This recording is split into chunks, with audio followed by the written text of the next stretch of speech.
Hey, what's up, everyone? It's Vish from the Six Rings Cane Show. Today we're going to talk running backs coach. We're going to talk hoops, both men's and women's, and we're going to talk some baseball. So stick around and we'll get right at it.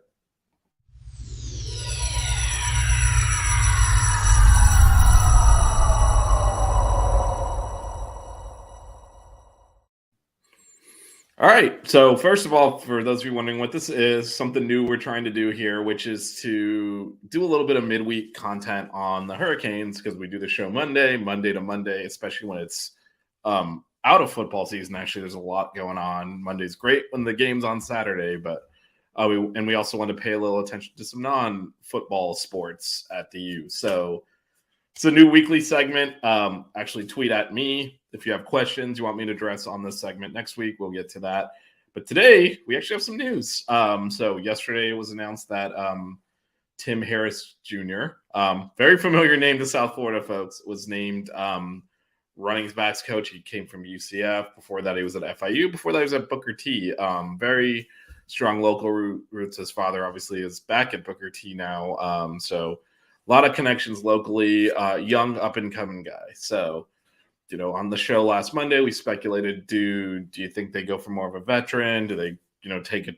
I wouldn't necessarily even say a chance, just is this a position that's a growth opportunity for someone? And they went the growth opportunity route. Allegedly, Tim Harris Jr. was the only one, this is per Andy Slater's reporting, who credit to him, broke the news. Allegedly, he was the only candidate offered the job. So I think this was kind of a targeted hire from Mario in terms of want someone with local ties, someone that will connect with our running back room. We have a lot of really talented running backs there, and so we want someone that can do that, and a good teacher of the position. When Tim Harris Jr. worked at FIU under Butch Davis, that was one of the things that he was complimented on from Butch, was his ability to teach the position. And that's going to be critically important here as we install a new offense, thank God, and move forward, that there's synergy between him and the offensive coordinator, Shannon Dawson, and that he's able to teach the position, which is a very complicated position to play. So I like the hire. Just, if I have to put a thumbs up or thumbs down, I'd give it a thumbs up. Obviously, we'll see. We might revisit after last year's hubris in the offseason. We won't, fully go all in on saying home run, but this is a really good hire in terms of just local ties to the community. Running back room will definitely respect Tim Harris Jr. Everyone respects Tim Harris Jr. So there's a lot of really good things to like about this, and it does leave the wide receiver coach position open and vacant. We did talk about on the show Monday that Nicholson was announced as inside linebackers, which does open up the possibility. Is there an outside linebackers coach? Are we going with another coach on defense? Does Feld either no longer have an on-field position, and then we get a wide receiver tight ends coach? Does he pick up wide receivers? So there is one field coach position left, but there still might be more changes to come. So there might be more than one new coach coming in, or more than one new change. With that said, that does that. There's one more domino to fall, but as we get close to spring ball, you expect that to fall pretty quickly. But it on paper is a good hire. It's a local guy with a lot of respect in the community. Should help with recruiting, and is a good teacher of the position. And is someone that has offensive coordinator potential down the road as well. So overall, in terms of what we're looking for in a coach, I can't complain. It's what I asked for. I said I want someone that can teach the position, and that is a strength for Tim Harris Jr. So the local boy coming home to be the running backs coach at Miami. All right, moving on to other things. Hoops. We'll start with the men. The men are now on a 7-game win streak, having defeated Virginia Tech last night in a tough game in Blacksburg. Virginia Tech has been so this is one of those dangerous games that I think, lesser Canes teams would have lost because they're very strong at home, Virginia Tech, and they're also capable of playing at a really high level. They've already beat Pitt. They beat UVA, the other two teams in the top 3 in the ACC. The reason that they're not highly regarded, though, is because they've had several bad losses, including, just recently losing to Georgia Tech. and they've been able to play up to opponents and play down to opponents. So they're not going to the tournament unless they win the ACC tournament. So this was a potential where, they've beaten some good teams at home. You could pick up a bad loss. Canes went in there. Virginia Tech came out hot, built a big early lead, and then the Canes just took the game over, dominated from there. Virginia Tech kept making runs at them. They controlled it, though, never trailed after getting that lead, and securing it to a multiple possession lead. So really strong performance. This team's maturity has shown through, and it bodes well because this was not a typical Canes game. The Canes are one of the best offensive teams in the country, and they did not shoot the ball well, missed a lot of balls around the basket, did not have a great day offensively, won anyway by playing defense, rebounding, Norchad Omier staying out of foul trouble, all that together. So they showed another way to win, and that's going to be critical in March because you're not always going to guarantee you're going to make all your shots. So big win for the Canes, and that does put them at 14-4 in ACC play. One game back of Virginia. They had the tiebreaker with Virginia, and Virginia's played 2 less games. Virginia's 13-3. They play at Boston College tonight. If Virginia loses a game and the Canes beat FSU on Saturday and Pitt the following Saturday, both at home where Miami is undefeated this year, there's a that they will win the ACC then, and there's a very reasonable chance of them doing that.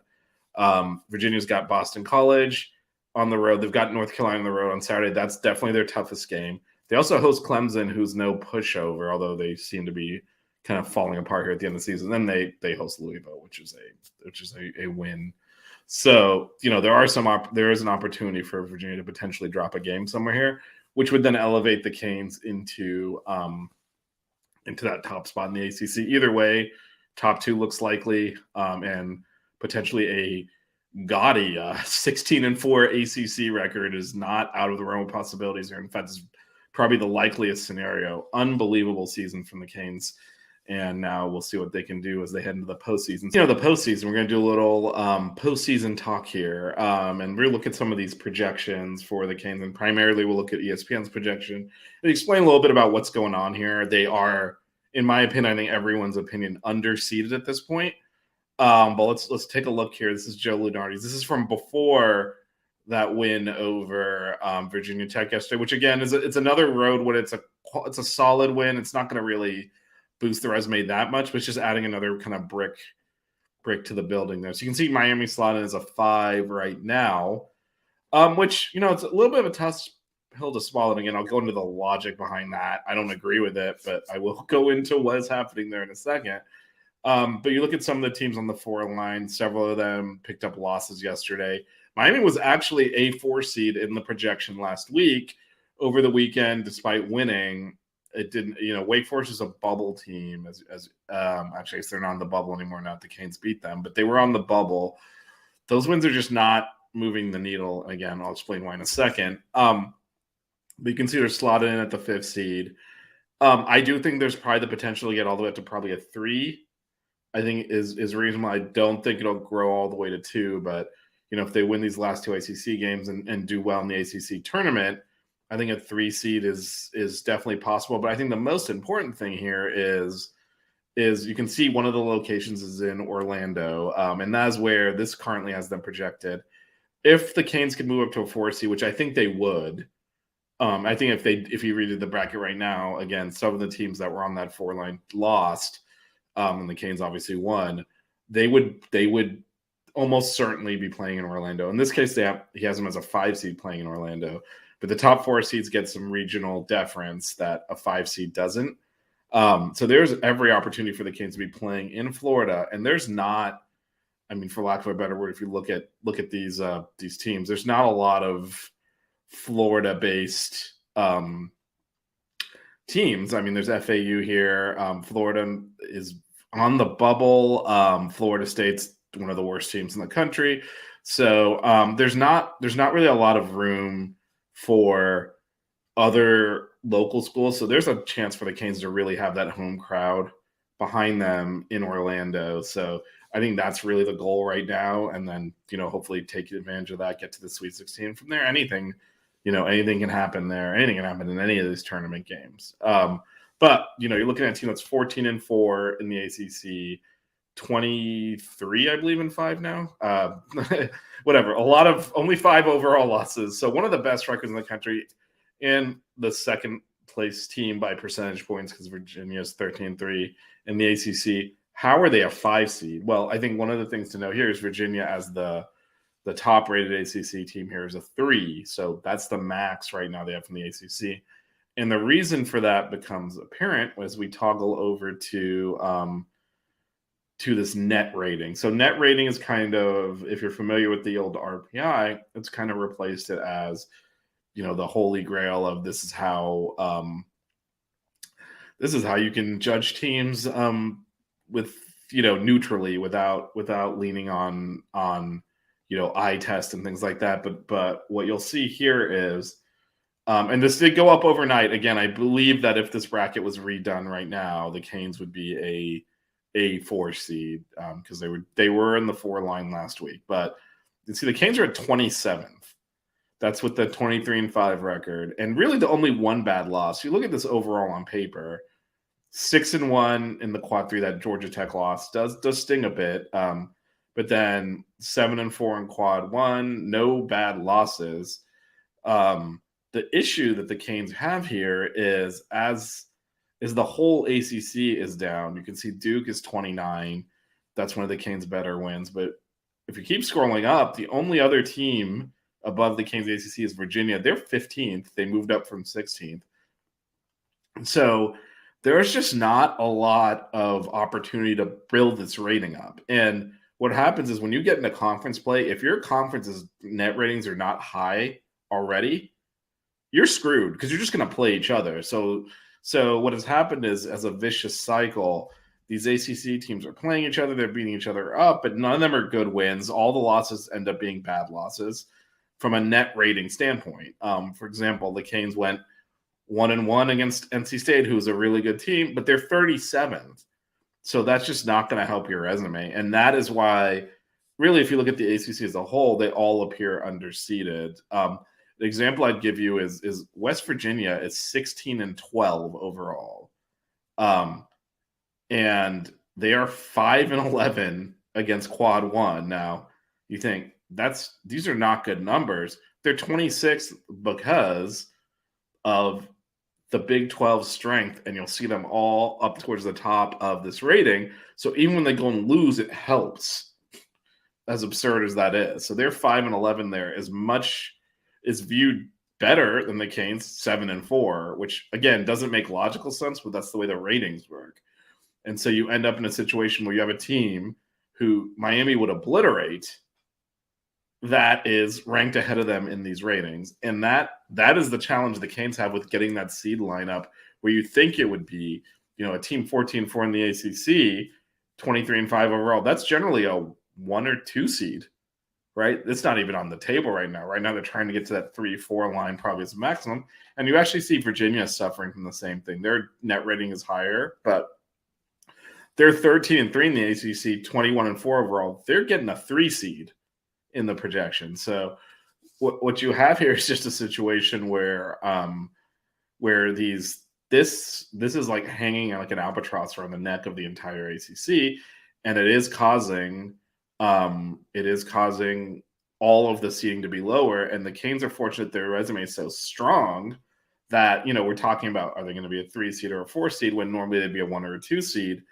Because if you look at some of towards the middle and bottom of the ACC, you're going to see teams that normally that's a rock solid resume on the bubble, potentially missing the tournament. So, it's good that the Canes put together such a strong overall on paper resume, because this rating by itself is what is kind of sinking the ship a little bit. And it is why, despite a really strong year last year, they were a 10 seed. And looking at that's not a 10 seed from the ACC. And this is something, the ACC is going to have to address in the offseason, because you look at all these schools here as for just as an example, if you look at all the Big 12 schools packed up here, that means everyone in the Big 12 is getting, and they, to their credit, they do play a full round robin, so you play each team twice, but they're getting all of these games against top 10, top 15 teams. And the Canes, according to this, have played the 15th team once at home and no one else in the top 15.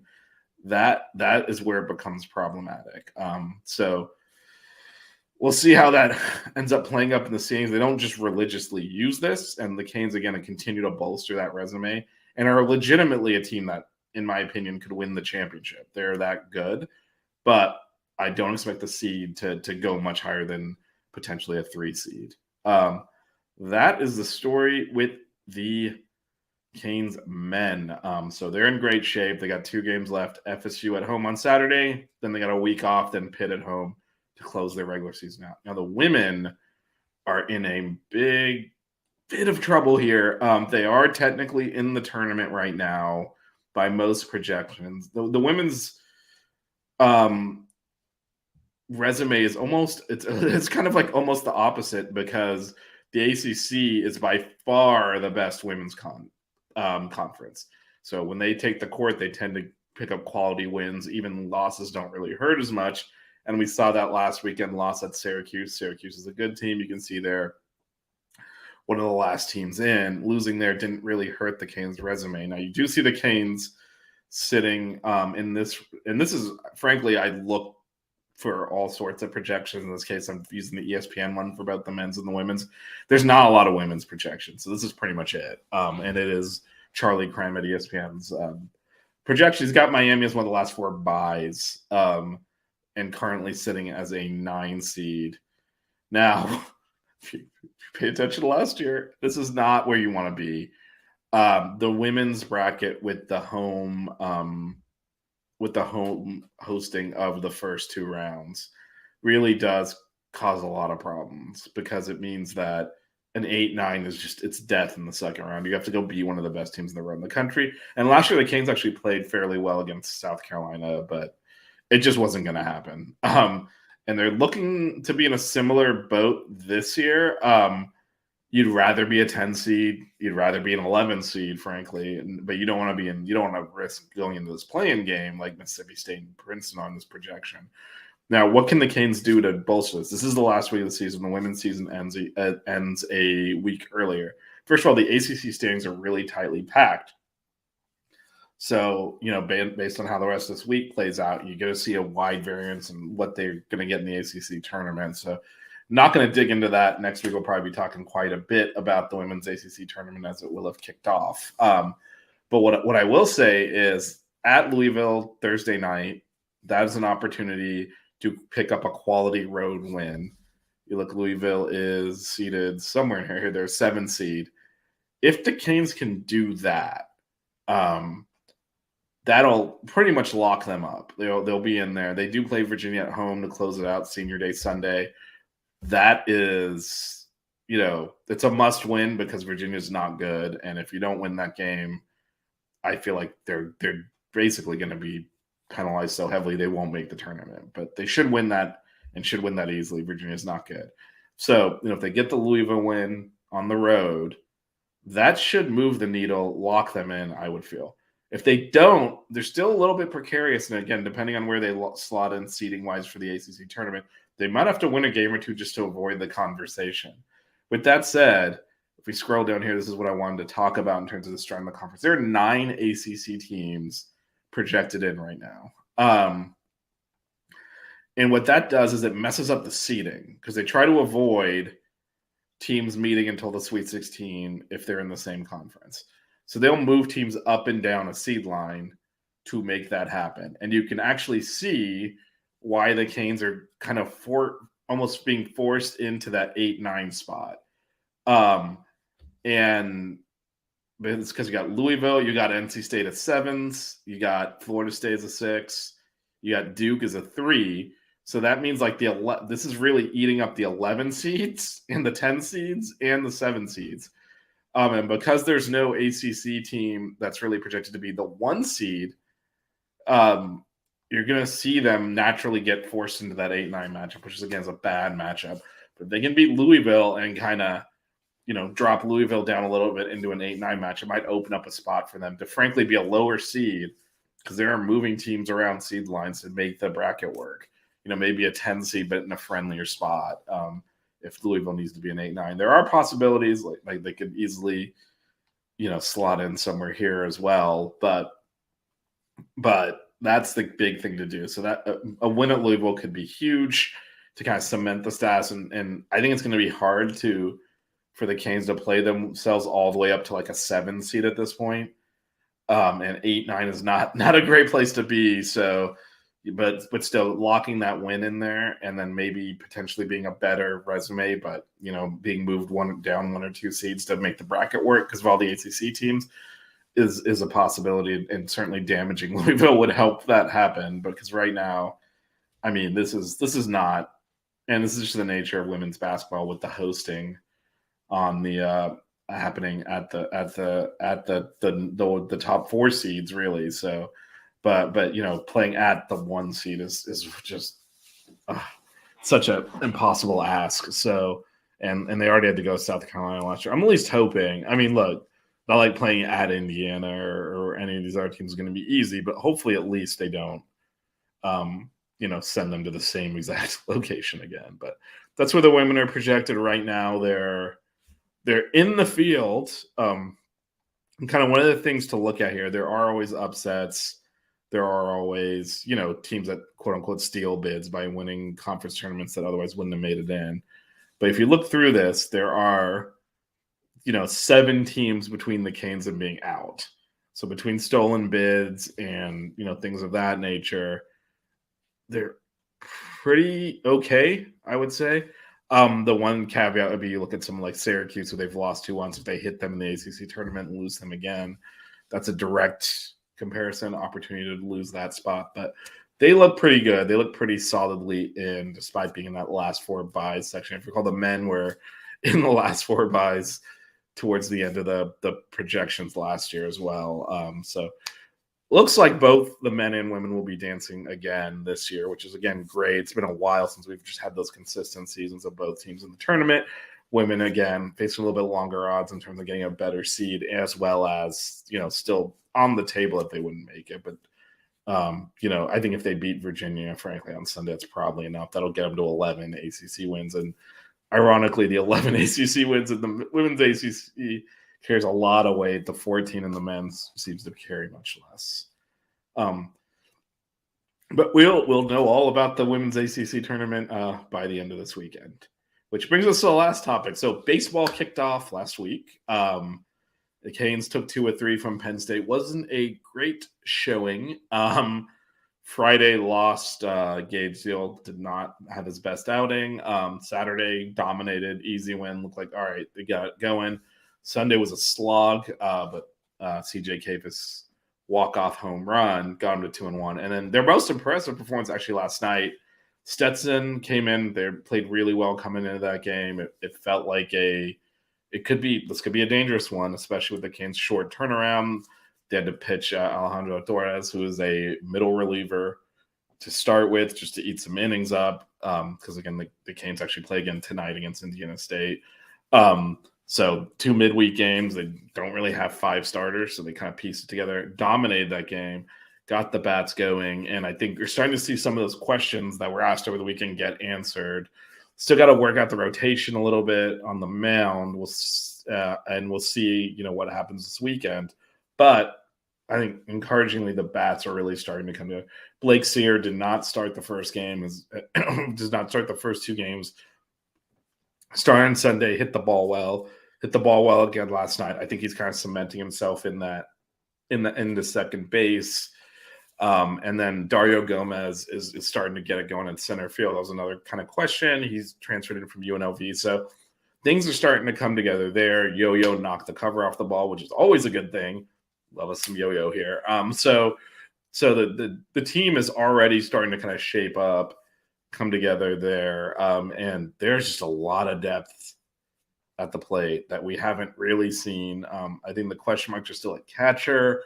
Carlos Perez has gotten off to a solid start, which is great to see because he really struggled at the plate last year. And then, how do we piece together this infield? Because there's a lot of options there and a lot of players not playing. If Blake Sear is going to start at second, then Dorian Gonzalez is on the bench. That's a lot of talent to leave on the bench. Ariel Garcia is already not really getting a lot of playing time. It's a lot of talent to leave on the bench. And DH isn't really an option with Ian Farrow there. There's also a lot of talent in the outfield that frankly, is going to have much more trouble getting onto the field because Levinson, Villegas, and Gomez seem to kind of solidified that outfield. So we'll see how Gino's able to mix it up in the midweek, but things are looking good. And college baseball's got these wide variances of polls because you get the main one that people use tends to be the D1 baseball poll, which actually has the Canes. It's their lowest poll at 22. So you see that number thrown around.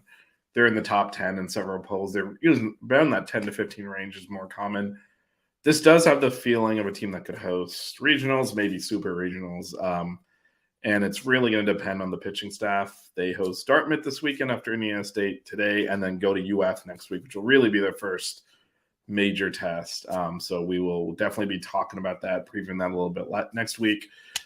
Until then, though, we'll have just to recap kind of what's coming up. We got women's basketball tomorrow night at Louisville. Big game, big opportunity, I would say. A loss there would not be devastating, but it's an opportunity. Men's basketball Saturday, FSU. Women's basketball closes out their regular season Sunday against Virginia. And then